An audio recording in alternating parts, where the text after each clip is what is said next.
Hey guys, it's Steve Ruddles here, and today I'm going to be talking to you about the Close Quarters DLC and what I think of it.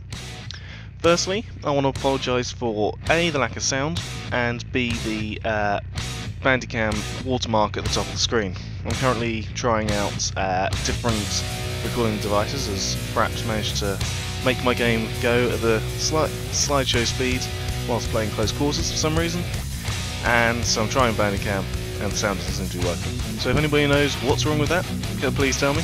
But until then, yeah, I apologise. I'm going to try and sort it out and fix it.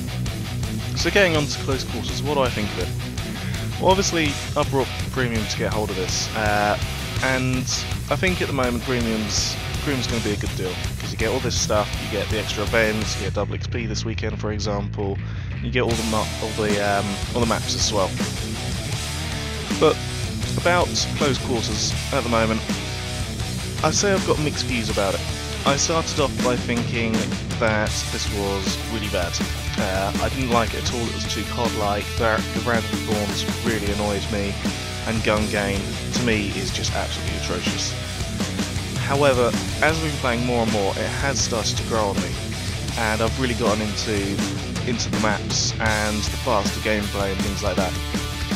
Random spawns still annoy me. I think in this video at some point you see me capping a flag and two enemy literally just spawn in front of me. Now that's not fair on them, and it shows that the spawn system is broken, so hopefully I want DICE to fix that and it will be better. Now gun game, I still test. I don't know what it is about it. It just doesn't work very well. I mean, I've come from the Counter-Strike. Source was my first FPS, and I really enjoyed the gun game on that. So I don't really know what's different. I think possibly the maps are slightly too big for gun game. I know it sounds weird, but if you go back to the Counter-Strike era, they're all really tight and compact maps. So it was a lot faster paced. And I think that's what Battlefield needs. It either needs to have more people in the gun game rooms, or it needs to make the map smaller, the gun game, or I think it should be free-for-all rather than teams. I think any of those three things would make gun game, you know, much better and much easier to play. Now about the normal one, Conquest Domination, I really enjoy that. I think it's great. It's very much about attacking, moving quickly, moving around with your squad, manoeuvring as quickly as you can to make sure that you always have more flags than the enemy. Because the timer moves so quickly, it is really fast paced. The game ends usually within, I don't know, maybe 5 to 10 minutes. So these are really nice, quick, short, sharp games you can get your teeth into. And I must say, when moving around these maps for these games, I can't help but notice how beautiful it looks. The destruction really is amazing. It's just what we've been after for the entire thing, and it's great to see what the Frostbite engine can finally do. Everything you shoot at can be destroyed. You know, the TVs, the walls, everything. I think Operation 9 to 5 is a really good one to show for this. Just get on and have a play around, and you'll see exactly how much destruction there is. Now, talking about the weapons that they brought in with this DLC, again, there's some really good weapons. My personal favourite so far is the AUG. I think that's a fantastic weapon. And I think it's quite nice how they're varying the gameplay.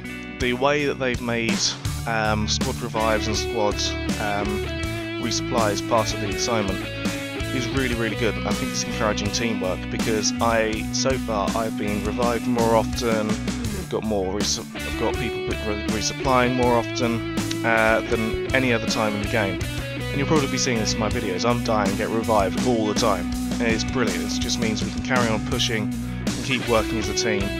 And I think it's great, even though these maps look a lot like COD. It's really encouraging the Battlefield 3 teamwork, which I think is really important, and these are the map's strengths. You've got people moving around in clumps, trying to get flag to flag, if possible trying to work in teams so you get two different flags capping at the same time. And these clumps are all working together. They're resupplying each other, they're reviving each other, healing each other. And it's just brilliant. It's lovely to see this outside of outside of organised teams. It just happens spontaneously, which, you know, it's just fantastic. Now, one thing I am slightly annoyed with, and I'm sure other people will agree with me here if you've been playing the maps, is there are a lot of people trying to unlock like C4 kills and things like that. Now this just get very annoying when people are using tactics like this, especially when it's like capping the flag, but again, it's nothing new. When you go back to the other ones, there's a lot more. There's still C4 on the flags and things like that. And it's just something we've just got to get used to, I suppose. But to sum up really my thoughts on Close Quarters, I think the maps are amazingly beautiful. They look fantastic. The destruction is awe-inspiring, especially on Operation 95. Seriously, go check that out. Play around with guns, destroy shit. It's fine. 2. It's a lot faster paced. It's not like the bigger maps where you could be running for 2 minutes without seeing somebody. You're running for maybe half a minute without seeing somebody. You're probably going the wrong way. The games are a lot faster paced, which is good. It's really good for, say, if you just want to warm up before your main evening's play. Get a couple of rounds in, 20 minutes or so, you're warmed up, you've got your good Twitch skills going on, because it is very much a Twitch gameplay. And it encourages teamwork, which honestly going in I didn't think it would be, but it really does. It encourages teamwork, it's fantastic. Conquest Domination, great game.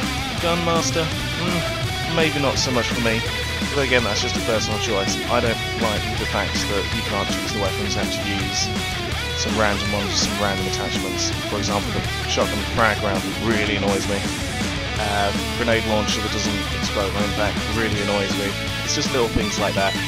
But overall it is a good mode, and it would be interesting to see what DICE does with it. And when you do get your hands on this one, go for something with a high rate of fire and high damage, preferably one that can be hit fired accurately. I have absolutely fallen in love with the MP7 on this game, especially when you put on laser silencing in that. It is a beast. Try it out, see what you think.